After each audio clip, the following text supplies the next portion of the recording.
In this video, I'm going to show you how you can set up a long-term athlete development plan for isometrics. Now, 8 or 9 times out of 10, you're not going to be using isometrics in isolation. You're going to be using it as part of an overall training program that includes traditional strength training and other training methods. Now, you can view this chart here as a long-term athlete development plan going from top to bottom. You're going to be starting at higher volumes and lower intensities, working down to lower volumes and higher intensities. Now, it's worth mentioning, I haven't included pseudo-isometrics within this video, which includes 4 different subtypes of isometrics. Now I'm going to show you an example of a long-term athlete development plan for isometrics. Now, if I had a new athlete that was starting out on their training journey, there's no way I would start them here with max overcoming isometrics.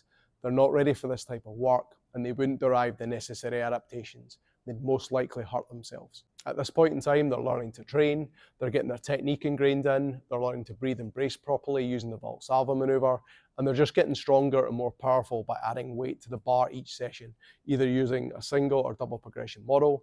Because they've got such low base levels of strength, anything that you give them, they're going to improve. So for this athlete, I would start to incorporate isometrics into their current training program using long duration holds. These are great for developing work capacity and technical competency. They're perfect for someone with a lower training age, and they can be used as an introduction to isometrics. We're going to use the lower body as an example in this video, so we could use wall squats, Bulgarian split squats, or just normal split squats. And I would use these for roughly these sets and reps to begin with. After a block of long duration holds, I would start to introduce the athlete to light and moderate yielding isometrics, which are perfect for general strength development, as well as an introduction to external load for the athlete. These methods are stepping stones to more advanced methods, such as max yielding and overcoming isometrics, which I'm going to get into later in this video. After a block of light and yielding isometrics, the athlete should have started to build a solid foundation of strength, ready to move on to heavy yielding isometrics.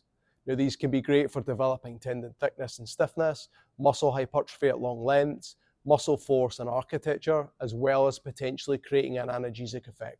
Now, I've covered this in other videos, but there is evidence to suggest that isometrics has an analgesic effect on tendons for up to 45 minutes. So if you're someone who currently has a niggle, then this potentially could give you pain relief to give you a better quality of session. Now, the research is mixed in terms of long-term pain relief and muscle function, but for some individuals, this could be a really great training tool. Now, in terms of the long-term athlete development plan, the athlete will now have built up a significant amount of strength within the muscles, but more importantly, the connective tissues. If the athlete needed to move on to develop tendon stiffness, peak force, or rate of force development, then max yielding or overcoming isometrics may be viable tools for this athlete. For peak force, you'd use a more gradual build-up, also called a ramp build-up, usually building to a 5 or 6 second max effort.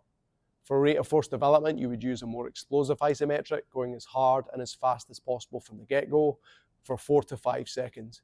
Usually rate of force development is measured in under 250 milliseconds. In both these methods, it's important to take the slack off the bar and breathe and brace properly using the Valsalva maneuver. Hence why the previous methods are critical in preparing the athlete for such extreme loads and forces. Now, in this video, I've covered how you can set up a long-term athlete development plan for isometrics.